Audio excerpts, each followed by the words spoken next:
Welcome to the Sourcing Hero podcast, produced by Una, a group purchasing organization that empowers sourcing heroes, and Art of Procurement, the world's largest procurement podcast network.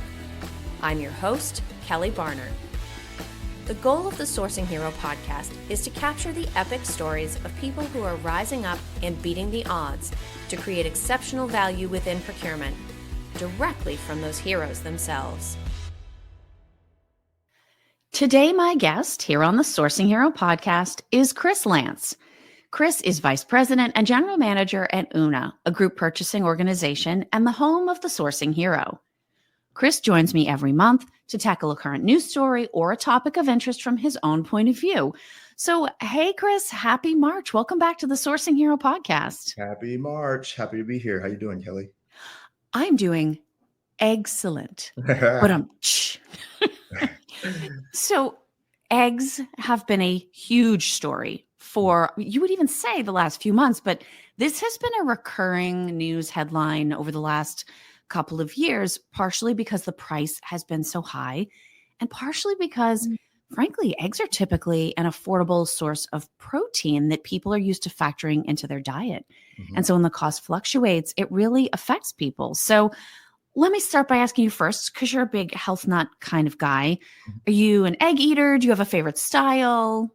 So I do eat eggs. I eat a lot of eggs. I used to joke that's actually probably the one food that I could eat forever for every meal and be okay with it. Favorite style, probably over medium, just because it's the easiest. It's fast. I'm usually in a rush. I'll say it this way. The only way I probably won't eat eggs is hard boiled. I think somewhere along the way, I think I tried deviled eggs too young. And so I don't know. I won't eat them hard boiled. But other than that, yeah, I'm a big egg eater. Actually, my whole family is. These kids, man, I might need to just go buy a chicken. The kids love eggs too. So. Well, and I do have friends locally that are doing that. Shout out to my friend Mary. She's got her chicken coop on her way. Nice. But the price has been, I would say, high. But as we go through this conversation, obviously, we've been keeping this up to date. Let's at least say prices have been fluctuating. Based on your reading, what is it that we know about the factors that have been driving the prices up? Yeah, so to your point, so there are a lot of factors. It's not just one. I think there's a catalyst for what we're seeing right now. But, I think I even tongue in cheek, I reposted one of my newsletters from like last year, kind of warning about this. So there's a lot of factors, right? There's general inflation, which is the cost of feed, the cost of care, but all that's been building for years, for time. I even called out, I think specifically, there's some stuff from the Inflation Reduction Act. Mm-hmm. When you talk about fertilizers and things, it's all connected. So again, it's been ongoing. The price has actually been creeping up for quite a while, but the real issue, like I was saying, it's all coming to a head. It's all about the birds that have been culled, or the chickens that have been culled. So I think in total, the number that I'm seeing is over 150 million chickens. But why it's coming to a head is, I think, well over 50 million were culled in just the last 3 to 4 months. So, wow. I mean, if it's a commodity, what do people think was going to happen, right? Yeah. So it's not just supply and demand. I think it's general inflation that's been ongoing, but then massive amounts of chickens have been culled with, I don't know that farmers or that these companies were compensated for the culling of the birds. So I think there's a little bit of that going on with holding on to some of the prices to make that up. But again, it's not new. It's just coming to a head. Yeah. So. Well, and it's interesting too. So as I've mentioned in the past, so I'm based in Massachusetts, and I'm going to say 2018, 2019, I didn't actually look up the year. I'm just thinking about like groceries.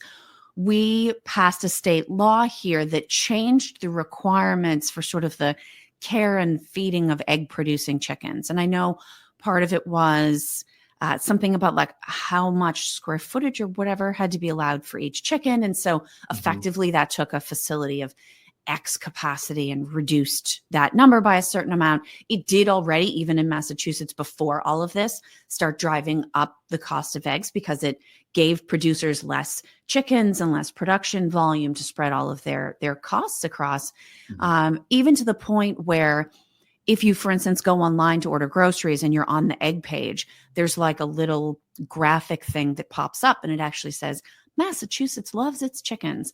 And then it goes on to say something very diplomatic and PR appropriate about if you're noticing that egg prices seem high, don't look at us. Like people voted for this rules change. And it is one of those interesting scenarios where you and I have looked at a lot of different food issues, currency issues, geopolitics. Mm-hmm.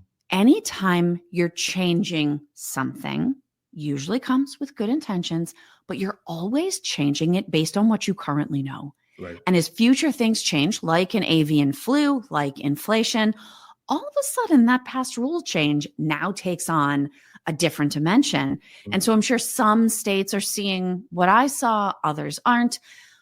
But over the last, 5 or 6 days, you and I have probably watched egg prices more closely than anybody else in North America because we knew we were preparing to do this episode. And so we kind of saw the spike, but then we started to see both news stories about the prices coming down and then news stories about, hey, you might have heard in another news story that prices are coming down. Why aren't you seeing it at the supermarket? Is it possible that eggs are now becoming a politically charged issue?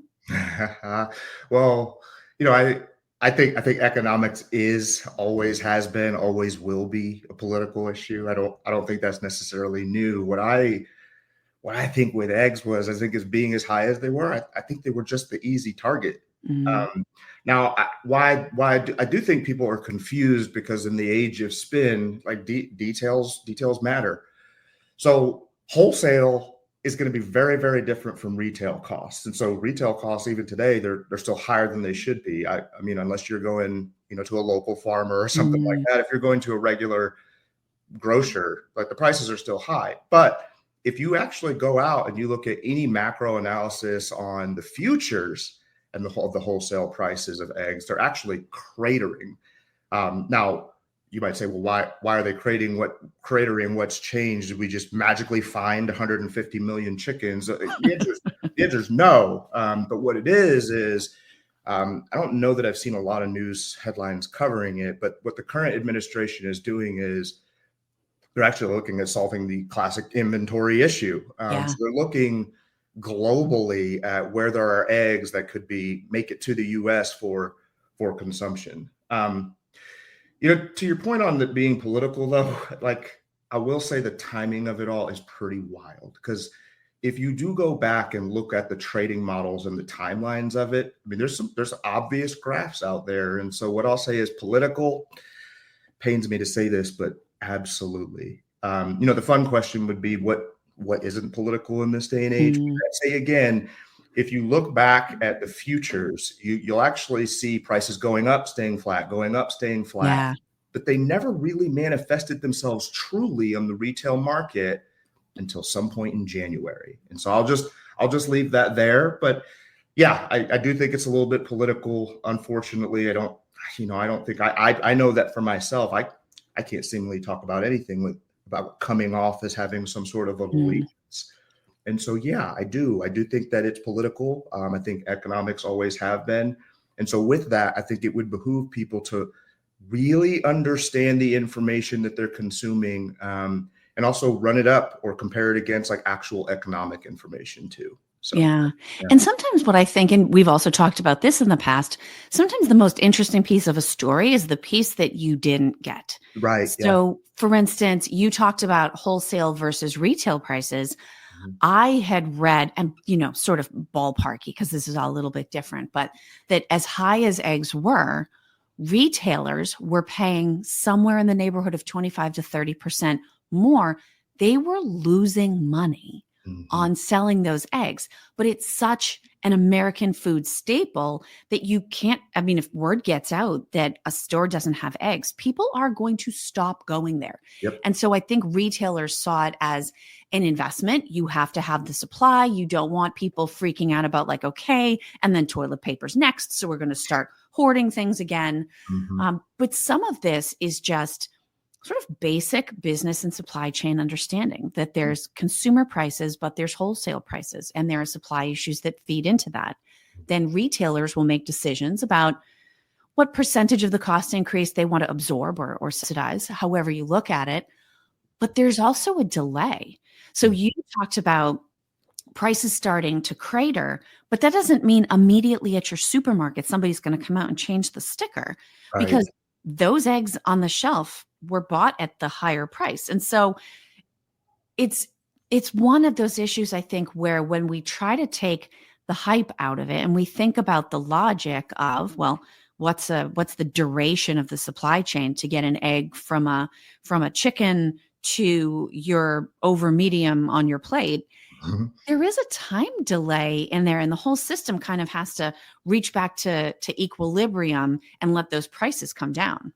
Yep, absolutely. I mean, and it's with any product though, to your point. I think again, why everybody's gravitating it to is because it is such a staple. I mean, it's the cheapest protein source everybody has access to. And when you take that away, all eyes on it. So yeah, you're absolutely right. I did think we learned some interesting things about different sectors as well. So for instance, I know that there was a lot of talk about grocery retailers sort of subsidizing the cost of eggs, but you are more likely on the restaurant side to hear about per egg surcharges. So if your omelet's going to have 3 eggs in it, maybe you have to pay an additional quarter per egg. I don't have an actual figure to quote, but it's interesting when you start to think about the margins and the business structure and the business model. So a grocery store can say, okay, we're going to absorb the $3 loss per dozen of eggs. But as long as that person comes in and either spends X total on their grocery or buys prepared foods or buys cleaning supplies or buys health and beauty care items, the margin is in there to outweigh it. Whereas a restaurant doesn't have that level of flexibility. And especially if you're a breakfast restaurant and you're going through those crazy square sheets of eggs by dozens and dozens and dozens, that's a whole lot harder to absorb. It is a lot, but I do still see restaurants doing it. And I think the reason that restaurants are doing it is because I think they know that consumers are strapped right now. Yeah. Kind of like what you're saying is if someone says, yeah, I'm not picking on them, but Walmart doesn't have any eggs. Well, I'm not going to go to Walmart. I'm going to go to Target, or I'm going to go to Aldi, or I'm going to go. And so I think they know that that's very real. And so with consumers being strapped, it's kind of like another version of that. They can't afford the 25 cents that we can afford. So as long as somebody doesn't come in and order just eggs and water, we're probably going to make that up across, the center of the plate items or appetizers, other things like that. Yes. So I think it's just that the costs in general are they're too high for most individuals to absorb. And so if you start nickel and diming them, they're going to leave. And I think restaurants know that. What's funny though, is I do think there's like a method behind it. I think it was Denny's and Waffle House. I saw that they were 2 that had added the surcharge to eggs, but it was hilarious. I saw Cracker Barrel use that as a marketing play. Oh, did they really? They did. I think they tweeted out something. I think it was like a retweet of one of those companies saying that they had to have egg surcharges, and they just reposted it and said, we won't be doing that. There's nothing hospitable about that. And so it's funny to see how companies are jockeying with the different angles with everything that is going on. So that is interesting. And it's funny as I think about the different breakfast places, even IHOP comes to mind. And I know because, so for instance, I have celiac, so I have to eat gluten-free. Actually, huge call out, IHOP, amazing gluten-free pancakes. Mm-hmm. So if anybody's listening and needs to eat gluten-free, definitely go treat yourself. But when you go in there, if you order an omelet as it is off the menu, they actually put a little bit of pancake batter in it, in the egg mix, to make it fluffier, which of course would be catastrophic for me. But you can order what they call shell cracked eggs. And so you almost wonder, I haven't been there recently enough to have a firsthand data point, but was IHOP able to absorb this better because they could sort of counterbalance? It's not pure eggs or egg/milk going into their omelet, whatever the recipe is, but there's a little bit of something that's sort of price stable going in there. I do think it's interesting when these challenging situations come, how do different companies handle it internally, message it to customers. And to your point about Cracker Barrel, actually use it as sort of a community facing competitive differentiator. I think that's amazing. Yeah, it is. It's definitely, I thought it was hilarious, but now I'm curious about, how IHOP may have done better. I actually didn't even know. So I may check that out. There's kind of a more local, I think it's local to our area, but there's a big breakfast place around us called Big Biscuit. And okay. I may just check it out because I'm curious. To your point, it may come down to how do they even make their eggs? Like, what is the makeup? So that's a very good point. And we do also know that this story is not over because there are reports that the DOJ has made the decision to investigate the egg producers. So we talked about, sort of like the sad part of the story, all of these herd can't be the right word. Flock? Do you call it a flock when it's like a big chicken farm? Whatever the appropriate word for commercial scale group of chickens is. That, there's some discretion. And obviously you would not want to leave a sick animal in your community. You also don't want to get rid of any more animals than you absolutely have to. But there's still some amount of, okay, and then how big do you rebuild the community to? And what impact does that then have on downstream supply? So it sounds like going forward, these things take time, of course, but we may be getting some additional information and some additional transparency or insight into the decisions that egg producers make and how those end up affecting wholesalers, retailers, restaurants, and consumers. Yeah, I do. Yeah. And I'm interested to see, I think you were probably talking about the DOJ and the investigating, because like I was just talking about, the timeline of it is just so interesting on like why the prices seem to have been held. And maybe they were trying to absorb it for customers, but couldn't any longer. But if I'm being really honest with you, there's one thing I've noticed, and I don't know that I've heard anybody bring it up. And for me, this is why I would want to investigate what is going on with the producers. And it's as simple as this. Why hasn't the cost of poultry risen in the same? Now, I mean, I understand like egg laying hens versus meat hens. Sure. But if we're talking about the catalyst of the culling of all of these birds being because of H1, because of the bird flu, well, again, tongue in cheek, but why isn't it impacting the robins in my yard? What about the ostrich at the zoo or the swan at the park? Why is it that it is only the lowest source of protein that is being impacted and not the meat, just the eggs? So I guess I say all that to say, in my mind, there's numerous reasons to investigate, like what the heck just happened, because we're not talking about a 10% increase. I mean, we're talking hundreds of percentages of increase it's ultimately impacting the lower income tax brackets, right? Because this is what we're seemingly telling people is for that point in time, could you afford to have breakfast?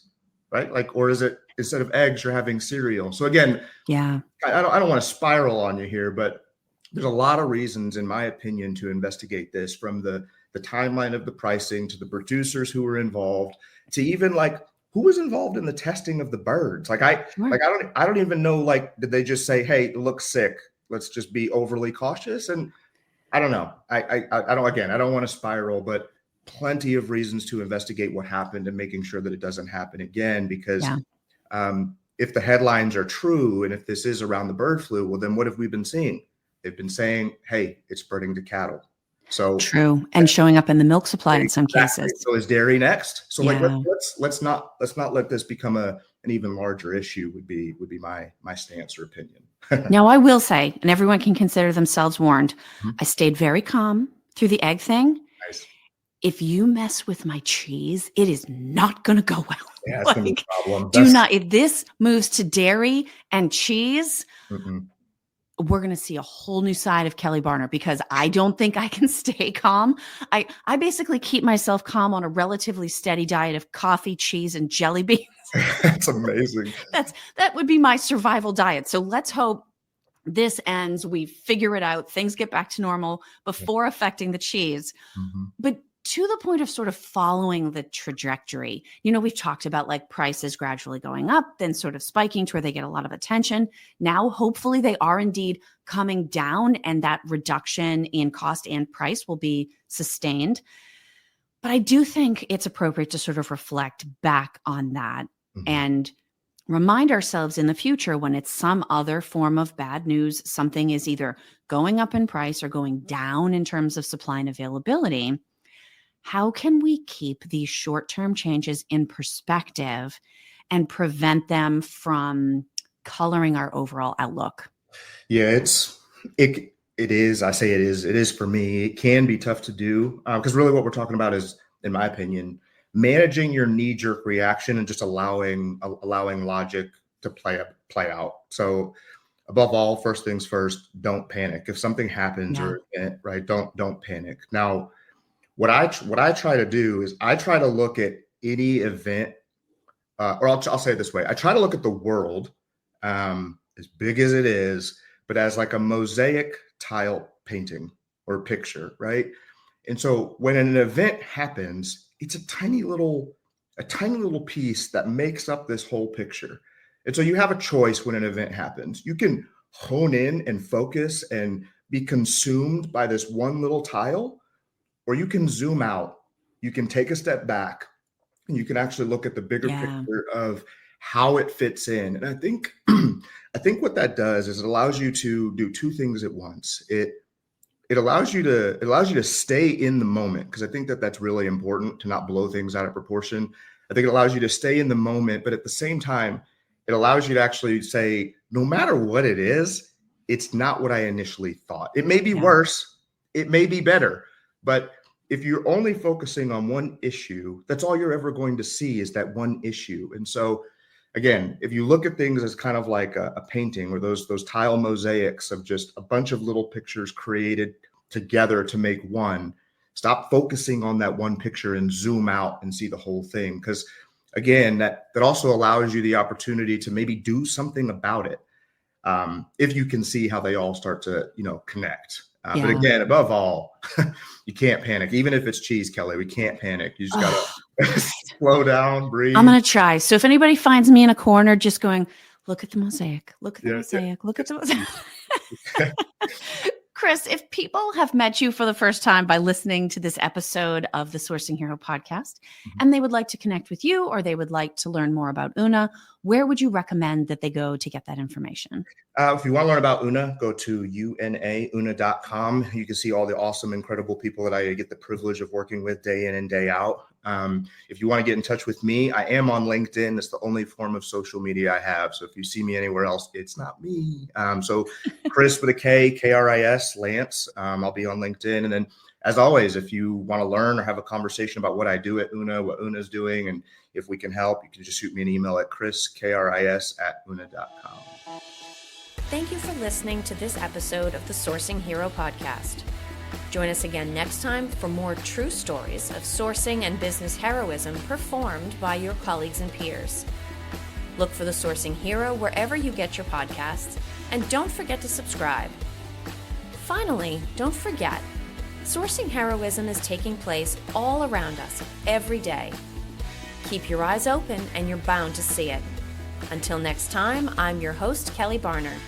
Stay well, and always remember that you can be a hero too.